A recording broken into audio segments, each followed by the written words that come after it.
Greetings again, my friends. Welcome back. This is me, Zach, with another message. Christian wilderness. That's where I've been cast, so that's where I'll talk to you from. What are we going to be talking about today? I want to talk a little bit about the Torah observant kind of movement and teaching. It's it's quite a popular teaching. It pops up quite a lot. It's, in my experience, been a little bit difficult to argue against in my past from personal experience. But I found a way to kind of combat it in my mind. And what I want to do is just give you an overview of my approach to it, and just a real quick video. And there is a secret weapon on this.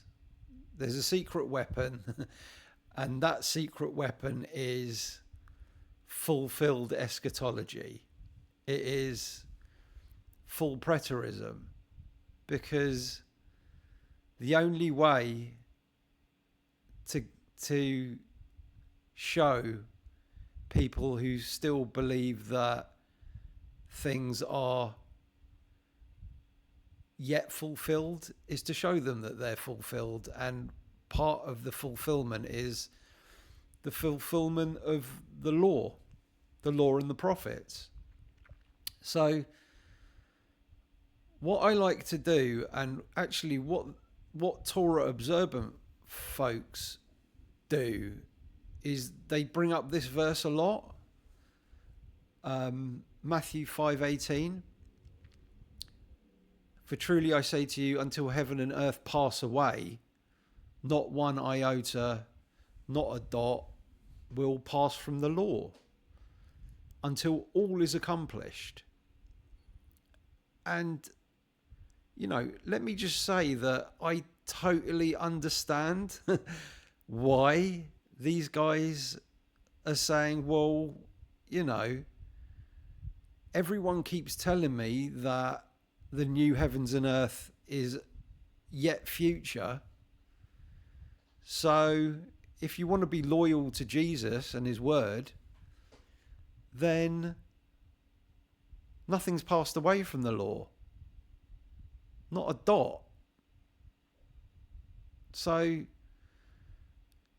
this is where the trouble lies. And I found that when I was a kind of partial preterist or back in my millennial days, I struggled with talking to the folks who bring up the law and how the law is still binding.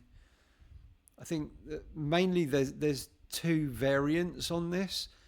Some guys will say, well, it's Jews who it's binding on. Like, I don't know how they figure out who's a Jew and who's not. But apparently, if you've got a Jewish family, I mean, I've got a Jewish family. My family is about as Jewish as they come. Eastern European. And then my mum moved to Israel. I've got Israeli family. And,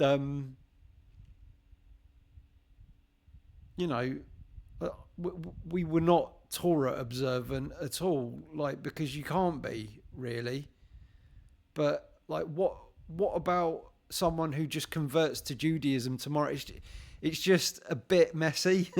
It's too difficult to work out who's a Jew and who's not. So I don't think you can bind heavy burdens on other people when you're not yourself keeping any of those old laws. But then you have the other folks who are kind of Gentile Christians, consider themselves Gentile Christians, and they'll say, well, even though the temple's gone and everything, we're going to do our best to kind of keep as much as we can, and they'll do the feast days and all the rest of it. Again, totally understand where they're coming from with this because of this verse. And also because of many places that they also talk about in the New Testament where they're keeping laws. And the laws are clearly still in play there, which I can go into a little bit later. But the timing is clear on this verse. You know, no law is finished until the new heavens and earth come. So the question is, when would that be? And this is where I'll go to first and show them this, and they'll say, yeah, exactly. You know, look around. It's still the old heavens and earth. But when will all be accomplished? When are we told that everything will be fulfilled? And luckily, Jesus tells us in the Olivet Discourse, and it's recorded here in Luke 21 like this. He's talking about the destruction of Jerusalem, okay?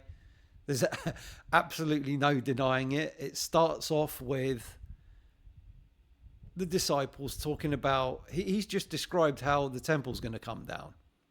And his disciples say, when's all this going to occur, basically?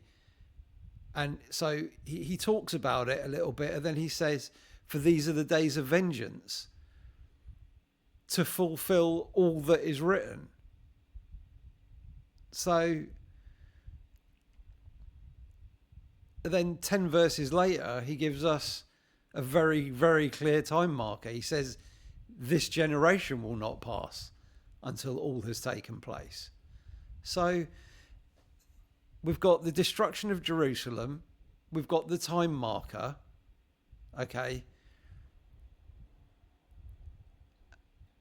And the argument that this generation is not a time marker for that generation, I don't think is viable. Some people say that it's like the Jewish race or whatever, but it's not used that way ever in the Bible, that particular word.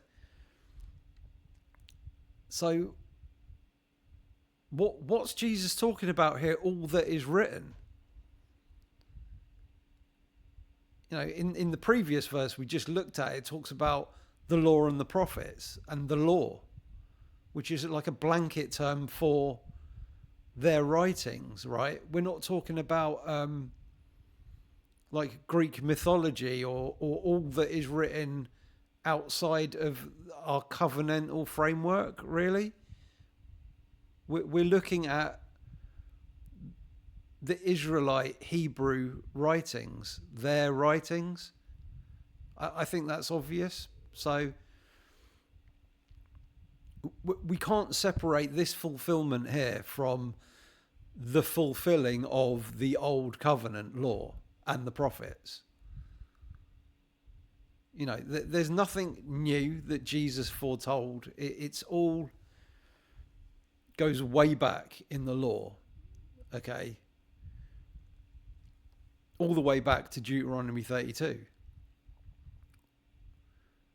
which talks about the wicked, perverse generation at Israel's end days. So this argument just in itself, just these two steps are extremely powerful, I've found. And there isn't really any answer on this. Once you take a full preterist stance on when is the new heavens and earth, it's when all that is written is fulfilled. And then Jesus tells us right here. And, you know, Torah observant folks rightly like to focus on what Jesus says. So it's good to give them this.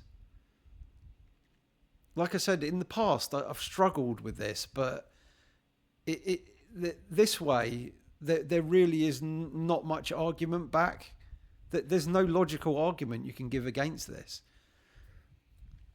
As mentioned, Deuteronomy 32 has the foretelling of Israel's last days. So that's where I would go next and show them Deuteronomy 32. And just a very quick side note, Deuteronomy 32 verse 1 says, "Give ear, O heavens, and I will speak, and let the earth hear the words of my mouth." Heaven and earth. So there's a big clue right there that when we hear about heaven and earth in the Bible, we might be listening to poetic language there.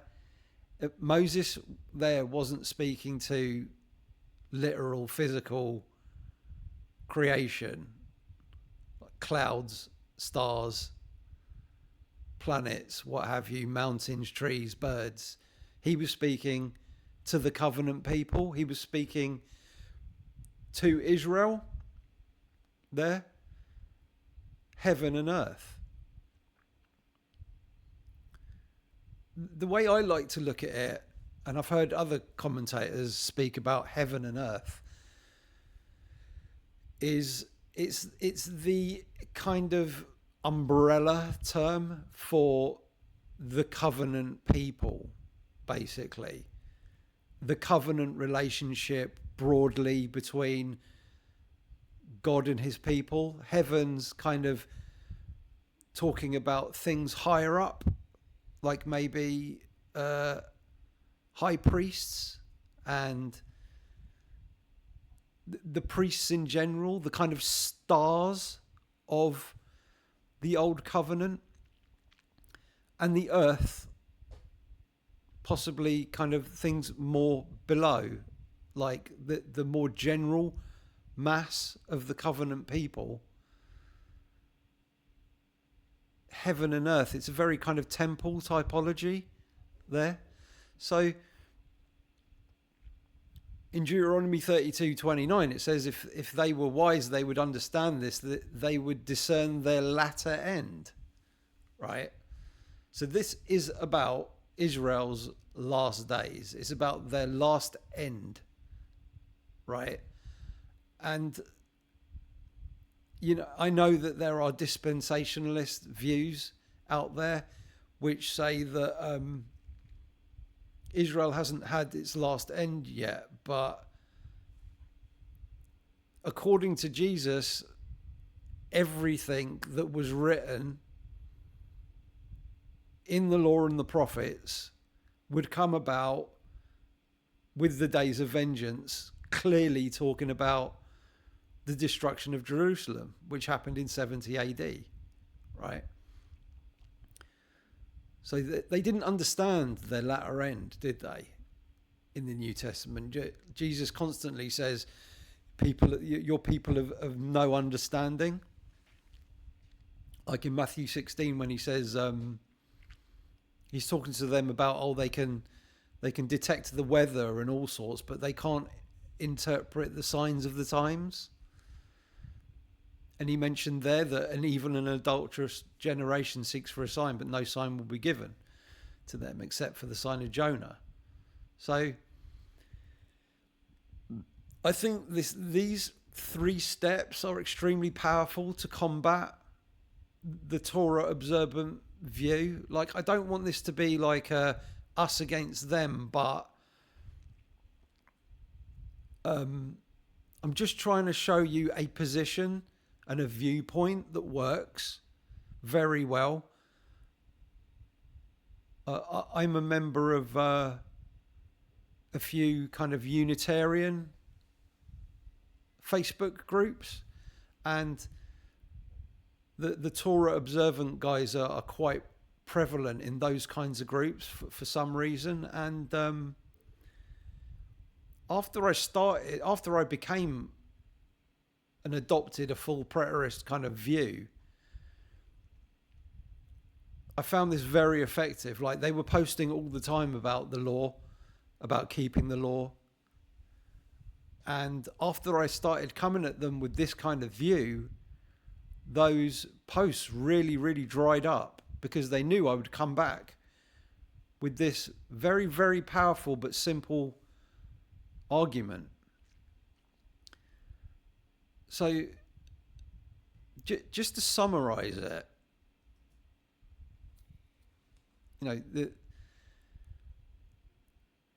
the misunderstanding that I'm finding, and so the misunderstanding that I had, is that Christians try and argue that the Torah observance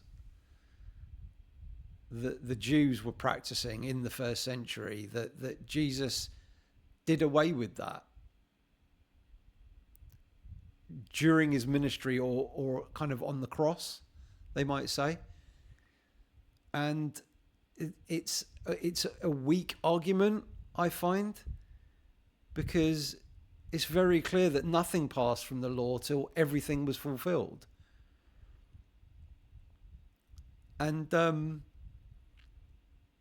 everything to do with Christ's first and second coming is in the law and the prophets, isn't it? So it's not just the suffering, the death, the resurrection, the ascension that's in the law and the prophets. There's also Pentecost, spoken of by Joel, There's the Great Commission. There's the second coming. There's the destruction of Jerusalem, right? Everything that Jesus and the apostles talked about was in the Old Testament, basically. You had the resurrection as well, which I know it's a touchy subject, saying all was fulfilled at the days of vengeance in Jerusalem. But basically, this is what we have, the summary here. The 1, 2, 3 is that the desolation of Jerusalem in 70 AD was the time of the fulfillment of the law and the prophets, right? Remember, Jesus didn't come to just abolish the law or to degrade the law and the prophets. He didn't come to just do away with the law. He came to fulfill the law and the prophets. So the fulfillment of the law and the prophets was the desolation of Jerusalem. I've just showed you that. So when the passing of heaven and earth, that would happen when all was fulfilled. That's another kind of summary statement that we can make. And when all that was written was fulfilled, i.e. the law and the prophets. So we can also say that the passing of heaven and earth and the fulfillment of all things written would be when the jots and tittles pass from the law, which we see in the New Testament, it talking about the old covenant kind of waxing old and passing away. Jesus didn't abolish it, but he fulfilled everything in the law and the prophets. This is the view that I take. He fulfilled everything, and therefore the old covenant passed. Okay. And because God's providence took the temple out in 70 AD, it made it kind of impossible to go on practicing the law, didn't it? And that's why it waxed old and passed away. Everything was in the Old Testament. You had the judgment there of the city and the temple, Daniel 9, right? And, Gentile observance to the law was not required. I think the New Testament makes that very, very clear.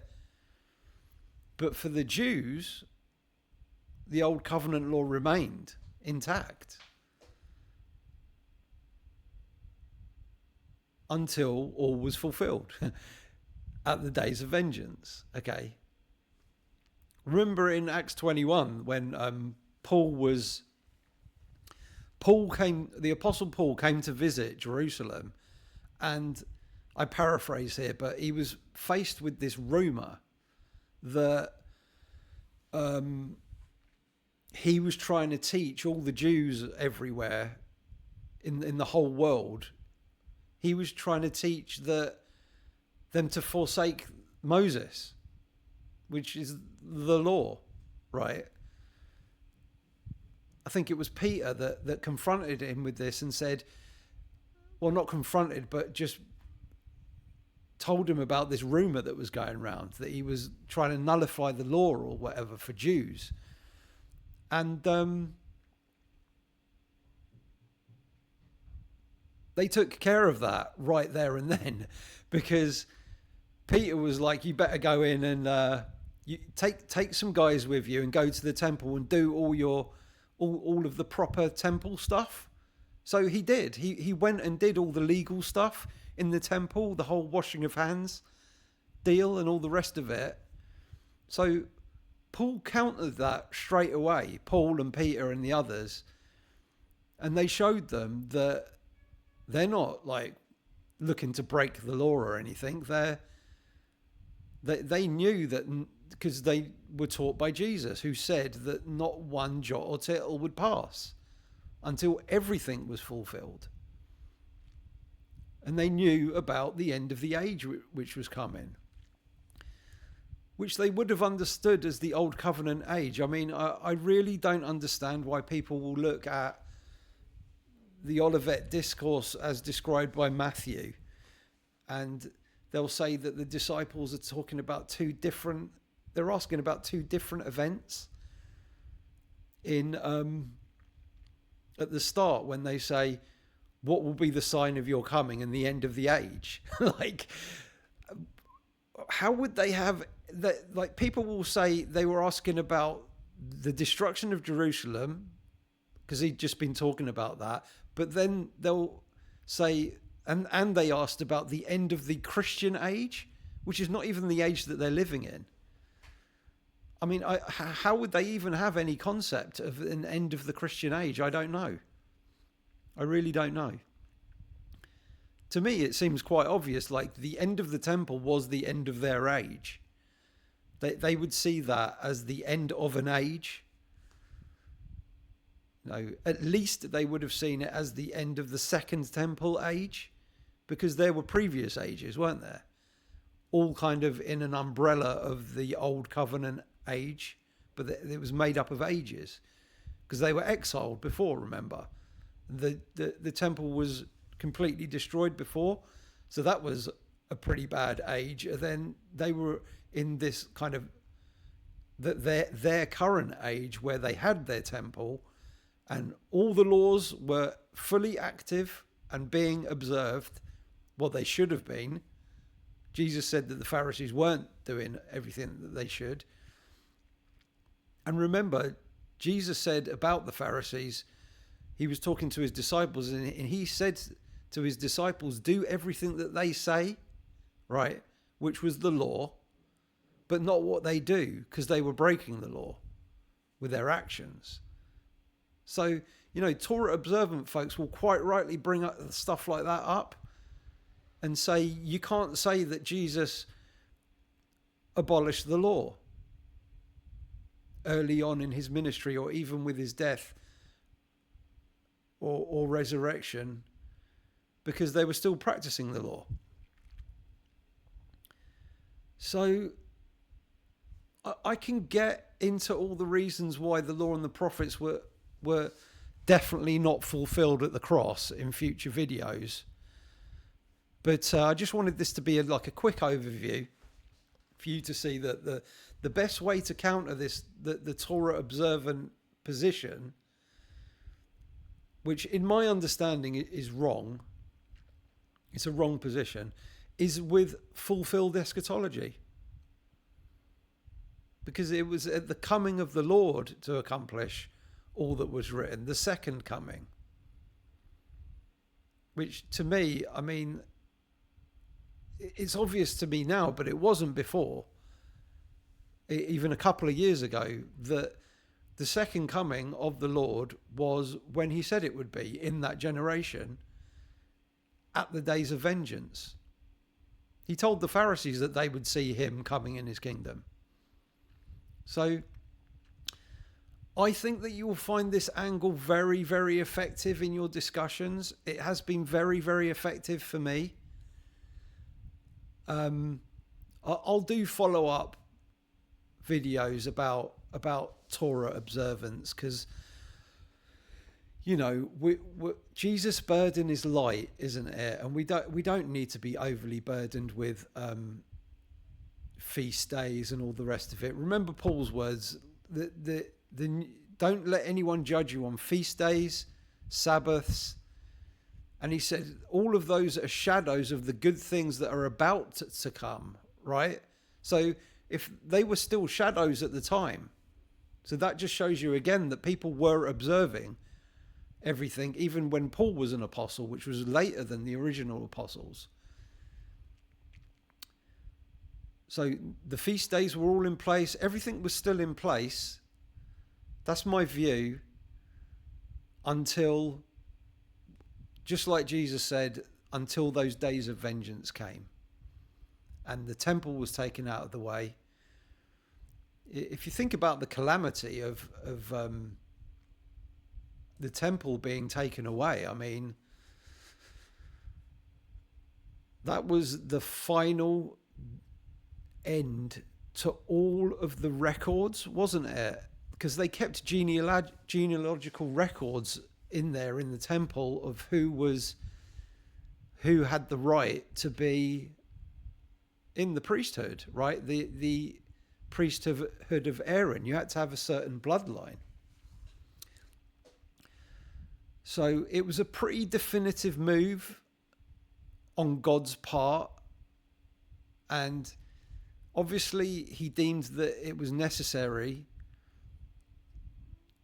in order for the move, right, from the old covenant to the new covenant, and to give the new covenant people the kind of freedom to practice their religion kind of apart from the old covenant, which I think is right. We don't need any of the old jots and tittles anymore, because Jesus said, love your neighbour and love God, and God is love. So if you love your neighbour, then you love God, and that's the fulfillment of the law, is moving forward with love, because love works no ill.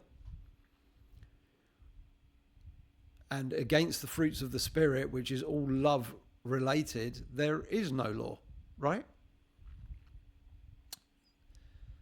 So that's enough from me today. We're on the half-hour mark. I wanted to keep them nice and short, but I will see you in the next one.